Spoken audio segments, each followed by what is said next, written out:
Two ordinary-looking guys are sitting on one ordinary-looking bench somewhere in New York City.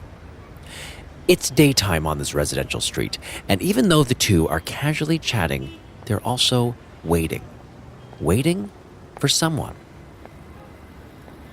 On the lap of one of the men is what looks like a transistor radio. It's about the size of a 1980s era Sony Walkman. It has a small antenna on the side of it that's pointing outwards, out towards the street.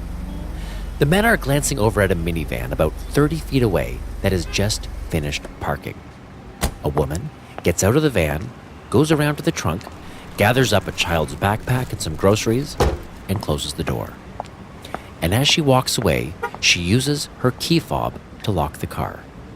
And just like that, the little device in the man's hand beeps. "Thank you, Mom," says the man quietly to himself, and the two men stand up and begin to walk towards the van. As they approach, the man presses a button on the machine in his hand, and then, as if by magic, the van unlocks, and the two men slip inside.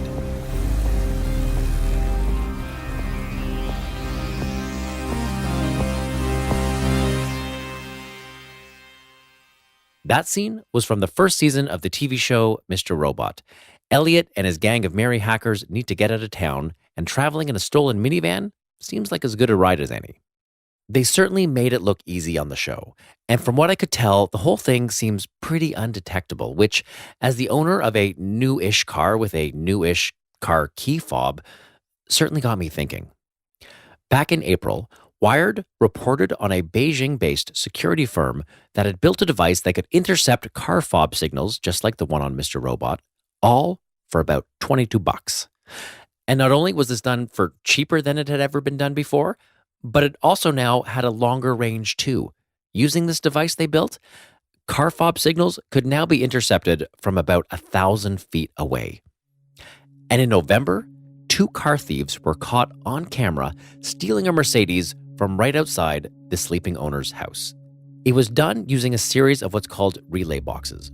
The first device was positioned near the house where it was able to capture info from the owner's own car fob that was presumably tucked safely behind their locked door.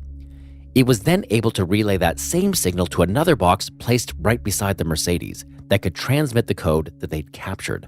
And voila, the car opened almost instantly.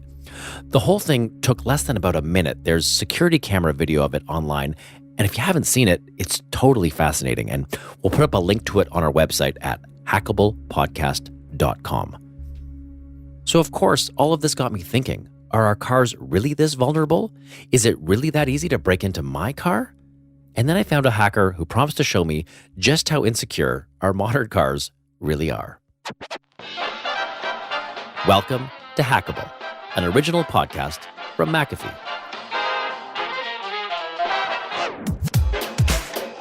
This computer is on the job around the clock in case of attack. Their principal target is you. The design is complete, but will it work? Shake hands with danger. I'm Jeff Siskin, and I'm here, as always, with Bruce Snell, cybersecurity expert. Hello, Jeff. In just a few minutes, I'm going to travel to the capital city of Canada, Ottawa, Ontario, Canada. I knew it was Ottawa. There you go. You'd be good at Canadian trivia, where I'm going to meet a hacker, Tim Martin, who is going to show me, as he's promised, just how easy it is to break into your car. I just bought a new car, and it's the first car I have that just has a fob. It doesn't even have a key. Doesn't have a key. It feels to me that a key was a pretty decent technology. Yeah. And I know talking to hackers, you can still pick a lock. Right. But is this one of those technologies that needed to be improved? Or have we just opened ourselves up to all sorts of vulnerabilities because of it? Well, I mean, that's a good question, right? I like the keyless one, but there's a certain, visceral feel to putting in a key and turning it, right? Versus just pushing a button. And mostly because I just always forget the key fob. Like get out of the car and, I'm like, oh, where's the key? I'll have to go back and get it. But you're right. I don't know. I think this is really up to, we'll see how the market demands come out with it, right? Because we potentially are opening ourselves up to bigger security issues. But I know from conversations I've had with automotive manufacturers that there's a lot of security that goes into it, right? So it is something that, is a new technology that does open up new potentials for security issues. But I think a lot of those issues people are very aware of, and there's active development going on to make sure that they don't become an issue. So the hacker we found for this hack, he's a white hat hacker, so he's not a car thief. As far as you know. As far as we know. But for this episode, we wanted to talk to somebody who was. We really wanted to get inside the head of somebody who actually breaks into cars in order to learn a little bit about what their mindset is and why they do what they do. So our story producer, Pedro Mendez, tracked down a guy who would prefer we don't use his real name. So we're going to mysteriously call him Jack from the UK. Okay. He is actually from the UK, but his name isn't Jack. Or maybe it is. And so we spoke to him in the UK, and I want to play that for you now. Back in my heyday, in my younger days, I used to be a professional magician/thief. From a young age, from about sort of 17, 18, I used to work the magic circuit, do magic gigs in kind of pubs and bars and clubs and that kind of thing. And I used to do this one sort of trick. Spread a deck of cards for the spectator. He chose a card. He returned the card back to me. I placed it back in the deck. And then I asked the man for his wallet. And from his wallet, I would take out his credit card. And the kind of idea of the trick was to convey how simple it was for someone with the required skills to pick someone's pocket or take their card or their car keys or whatever it might be. So as I was leaving for the evening, a man sort of cornered me in the car park outside, and he said, "I saw that trick you did. I'd be interested in using those skills for another purpose." And he said, "Would it be possible to replace the credit card with car keys in order to break into someone's vehicle?" So I agreed. Did you work in the breaking into cars into your magic act? We sort of adapted it a little bit. When me and this guy and a couple of other accomplices would go to the bars or pubs or whatever it might be, I would perform a magic trick, and sometimes I would take the keys from them as a way to, as sort of like a psychic trick. And then while they weren't looking, I would press the key fob to open the door, which was in the parking lot outside. And then my sort of accomplices would go in, take a handful of items, but not enough to make it suspicious. And then we'd be out of there. And did you do any of the sort of like traditional breaking into cars? Oh, yes, very much so. Sometimes the possessions inside the car were more valuable than the car itself. If there's a sat-nav, which we could get for sell for £100 or whatever, that would be more valuable than wasting a minute trying to steal the car and possibly risk capture. So for the sake of 10 seconds, breaking a car window and stealing a sat-nav or a CD or a telephone or a purse that might be lying on the side, a thief wouldn't think twice about just doing that straight away. What turned things around for you? Were you caught, or did you just make the decision? Never caught to this day. That might change after this podcast, of course, but no, I've never been caught.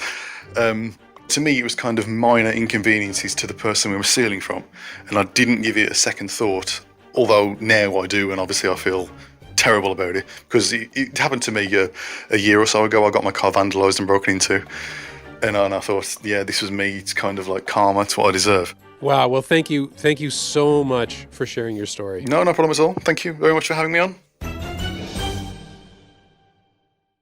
So that was our nameless car thief from the UK. Union Jack.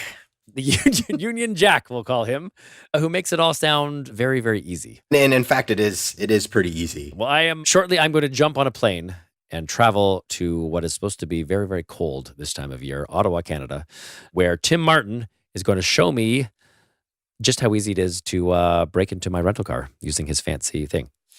All right, I'm off. I'll see you soon, Bruce. Good luck.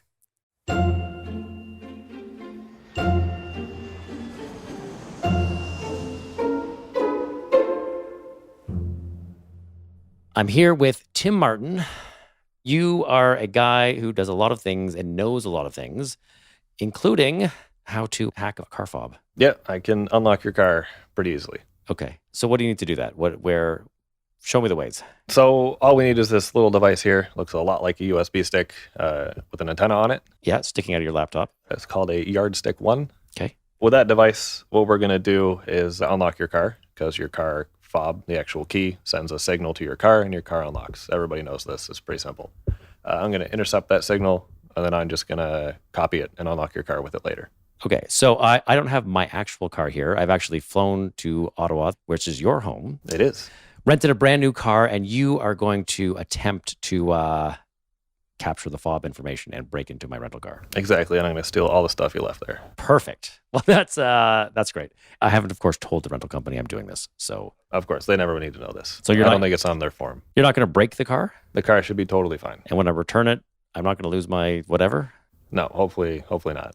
Okay. I mean, not because of me, at least. Okay, excellent. All right, so we have this laptop, this giant antenna. What do we do? So I run this script, basically, that smells for the packets in the air. Okay. And I set it to the specific frequency of your car key fob. And now, of course, everybody wonders, well, how did you figure out the frequency of my car key fob? That was going to be my next question. There you go. I'm predictive that way. Unfortunately, and well, semi-fortunately, there is a lot of regulation over radio signals. If you play something on a radio signal that you do not own, the federal government will show up and ask you a lot of questions, a lot quicker than you would assume, unfortunately. So, and when you click unlock on your key fob, is that a radio signal? That is a radio signal, yeah. So it's going to be in certain megahertz. Most of them are somewhere around like 300 to 400 something megahertz, depending on the brand. So each car manufacturer, when they want to do a key fob, they have to buy a frequency, essentially, or well, they license it because you can't buy a frequency.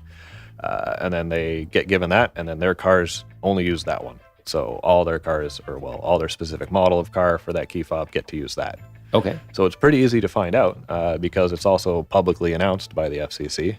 You can go to a website called fccid.io. Okay. And then type in on the back of your key fob. If you take a look at it, it should say FCC ID on there because by law it has to. Really? It has to physically be printed on the key fob? Yeah. Okay, I'm fishing mine out of my pocket. Hold on. Oh, so I guess written on the back in the tiniest. In the tiniest font. Tiniest of letters. I guess this is like, so they're just following the regulation. They're but following nothing the more. rules, but nothing more. Exactly. Okay. So take a look. Are you even able to see that? Not with my eyes, but I'm going to use a trick called taking a picture and then zooming in. This is some high-tech stuff you're doing. Some high-tech stuff. I mean, I don't have a magnifying glass because I'm not that rich. But one day. But you have a very fancy cell phone. So. I do, yes. So as you can see there, it's now a lot more readable. Oh yeah. So it's this FCC ID number. Okay. So my car keys have them. This one does. Everybody has to have them. So then you just go to fccid.io. You type in the number there. You hit enter. You scroll down, and it says operating frequencies, frequency range. Oh. So that this key is operating on 433.92 megahertz. Okay, whatever that means. That's so now you have the frequency that my rental car is going on. Exactly. I'm sure that's technically not right at all, but let's go with it. Yeah, so I know what to expect kind of thing. So instead of just kind of like sniffing every frequency, which would be a pain to go through, I've now narrowed my search very delicately down to I know exactly what I'm looking for, so I don't get something on accident that I think is right. Okay. So I set up my program, and I say, okay, look on this frequency that we got, the 433.92 megahertz. And so I'm going to now kind of sniff the air for radio signals in that range, and we'll see what pops up. And when you press the unlock button, we should see the key show up, which will look very much so different than background noise. Okay, and how far away can you be from this? You can be pretty far. Okay, so if we wanted to, I guess, sniff the air, or what do you call it? It's called sniffing. Just I guess the most appropriate term for us humans for what computers do. So it's cold outside, so I'm not going to go back to my car right now. But if I go to the other side of the room and press unlock, yep. Do you want to see if you can capture it? Sure, we should be able to.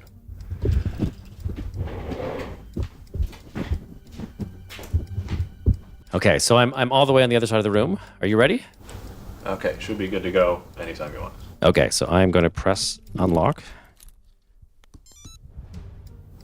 There we go. What do you mean? Popped up a big chunk of digits right there. Oh, okay. So I'm now looking at your screen again, and it's this crazy long code of numbers and letters. Explain to me what happened. I went across the room. I pressed unlock on my thing. What was your computer able to glean? So what happens when you press unlock, your key fob sends a code. It's an encrypted code, but it's a code nonetheless. And I've intercepted that, which is what all these garbage numbers look like, which is what encryption looks like, because encryption should look like garbage. You shouldn't be able to tell what it is. Yeah. Otherwise, there'd be no point, right? That would make sense. Right. So now that I have that, I've stored that information, and I've stopped your car from seeing it. So the car is expecting this or something similar to it in the encrypted form to be sent to it the next time you want to unlock it. Okay. So I'm holding on to that information, and then the next time you press your key again, because obviously when you press your key and it doesn't work, you're going to not look around for hackers. You're going to first press the key unlock button again, because you think, I just didn't press it hard enough or whatever, right? Yeah. Which I've probably done a million times. When you press it the second time, I'm just going to replay the first code and then copy the second one as well. So I'm always one step ahead of you, because it's called a rolling code. Okay. So your car and your key fob know a certain number of codes together, and so it's like I'm going to be one step ahead of you, but just replaying the most recent one anytime you press the unlock button. So, and if I dumb it down to an insane level, basically your car fob is saying, "Hey, I'm Mr. Gobbledygook number. Are you my buddy?" And your car's like, "Yep, I'm your buddy."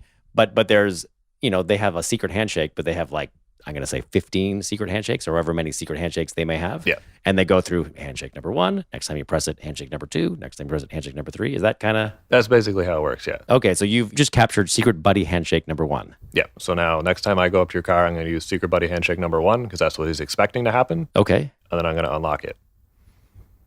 Okay. That's terrifying. And cool. I don't know. I love this stuff. And then it also makes me not want to have a car like with a key fob. Exactly. Okay. So, shall we go unlock the car? Sure. Let's give it a go. Okay.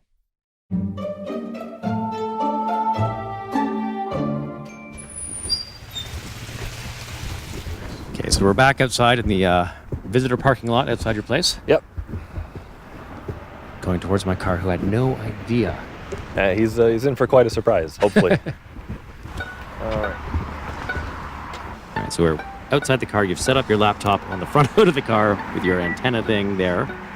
I always think, this is the point of the hack. You would notice the dude with the computer on the front hood of your car. But I guess by that point, you have the code. I do. And for an actual thing where I was going to steal someone's car, I would use something a little more graceful than a laptop. You can buy probably a small Arduino or something. It's like a really tiny computer, probably a little bit bigger than a credit card. Okay. And you can plug in this USB stick, and then you can probably hide it somewhere on your target's car. Just duct tape it on. Underneath the front bumper, there's normally an ample amount of space because of the way they design cars to crumple now. So there's a lot of empty room there. Okay. And obviously you didn't do a thorough check of your car when you got it. Check under all the crevices for hacking devices. I did not. I did the cursory walk around, but I didn't check for hacking devices. Yeah, check for bumps and scratches, but not key sniffers. I didn't. I will now though. So in that instance, with the actual thing attached to your car, it's going to automatically work. It's just going to, every time you come up, you're going to press unlock. That code gets stored in the device. It sends the actual code to your car. It unlocks. To you, nothing's changed. Okay. Then I just show up whenever I want your car, or whenever I want the stuff that's in your car, unhook the device, press a button on it to replay the most recent code, and it unlocks. Wow. Okay. Yeah. So we don't have this tiny little hidden computer. What we have instead is your much older looking laptop. Tell me what's happening with that. So what we got right now is the program's running. It's jamming the car. So if we press the unlock button, it's going to fail to unlock your car. So it's just intercepting the signal somehow? It's intercepting the signal, so it's going to store the first one. So when we press the button the first time, it's not going to work. Okay. Because we're jamming the signal for your car and copying it. So we press it the first time, doesn't work. Yeah. Press it the second time. There we go. The lights flash. Okay. Yeah. Oh, so the car unlocked not with the first one because you jammed that. Right, but the second one. So now if we run the code from the computer now, and we just run the one that we saved from earlier. Yeah. So now you're running the first buddy handshake. The first buddy handshake, and the car lights flash. See, so you just unlocked it with your laptop. Yep. Without my fob at all. Without the fob at all. No, okay. So in theory, if I called you up and I said that I had a brand new car, you could check out the ID. Just go online, find it, show up at your house, put something on your car, and then end up with your car a couple days later, and you'd be very confused. I'm totally confused. Can you start the car with this, or? I can't start it with this, but I can start it with something else. Okay. Well, maybe we should save that for another episode. Okay. But you can definitely get into my car and ransack. If you leave any of your nice recording equipment in there, I'm sure that's pretty expensive. Take that, laptops, phone, any of your loose change you're leaving in there. You can make a good couple bucks, especially in Canada with loonies and toonies lying around, eh? There you go. That's very patriotic of you. All right. Well, thank you, Tim. No problem, man. I appreciate this, and I have just something else to be worried about. So As always. I appreciate that. Just the continuing fears for you, Jeff. No problem. I appreciate that. Thanks, Tim. Bye. I'm back with Bruce Snell, cybersecurity expert. That was super easy. Like in some ways, it's underwhelming how simple it is to break into my car. Yeah, it's a crazy thing. It's something that has been around for years, and it is fairly straightforward, and it's not a difficult hack to do, assuming you have the right equipment, right? But I think the equipment, it was not expensive. It's not fancy. It's not very fancy, and it was using an old computer, so it seemed very doable. Right. In fact, this will pop up where there are, car thieves that are running around and stealing different cars because, using that same sort of technique. So we're at the point in the show where I ask you what we can do about this to protect ourselves. Is there anything? Well, this one definitely falls on the onus of the manufacturers. Okay. I think it's good to highlight these sort of attacks because it draws more attention to the issue. It's something that I think, and I'm not saying that the manufacturers necessarily would be lazy about it or try to sweep it under the rug, but as it gets more publicity and more press, I think it becomes more prevalent in everyone's minds, and that causes things to actually move forward as far as providing a fix or providing better security for these vehicles. Okay. So ultimately, there's nothing you can do as a consumer. Well, I think, definitely watch for shady looking people in hoodies. Okay. With a laptop sitting in the garage, right? With a giant antenna. Yeah, with a giant antenna. And I guess, do you complain to car companies? How does this get changed? You can file complaints, right? You can write a letter or an email or provide feedback. But I think the biggest impact is going to be things like this, where it comes out in a podcast or an article hits the front of, New York Times or something with people stealing these things because they're exploiting bad technology in order to steal cars. And I think it's going to have to, the overall awareness in the public is going to have to be raised. So let me just make sure I have this right. So the two things you can do are watch for shady guys with little receivers with giant antennas. That's right. And the second thing is you can produce a podcast on cybersecurity that highlights the dangers of relay attacks on car door openers. You can also write articles for the New York Times. or write articles for New York Times. So either of those things are helpful to do. I feel really bad because the last two episodes, we haven't really had a fix for the issues that we're talking about. I know. This is the part we're supposed to give hope to the people. But let's keep things in perspective, right? The one that we were just talking about was, being able to scan your fob as you're opening the door, or closing the door, or unlocking it, and then replay that message, right? Replay that signal, right? That's pretty. Yeah. It's pretty straightforward and a very limited scope, right? Now there are more dangerous ones where people can actually hijack a car, but those take a little bit more work to get done, and it's probably not something that's going to happen to the average person. And I guess this type of attack, they can get into your car, but you can't start the car. Right, not with this one. No, okay, there are other attacks where you can start. I'm sure there are, but I just want to deal with this one for the moment because the other one freaks me out too much. So at least I guess the other takeaway is just don't leave your loose change in the car. Right. It's just a common sense thing. Take out your valuables and you'll be fine. Well, see, that's why I drive a Jeep. I never keep anything of value in the Jeep because there's no top on it. All right, Bruce. Thank you so much. All right, thanks, Jeff. I appreciate this. All right, take care. All right, bye.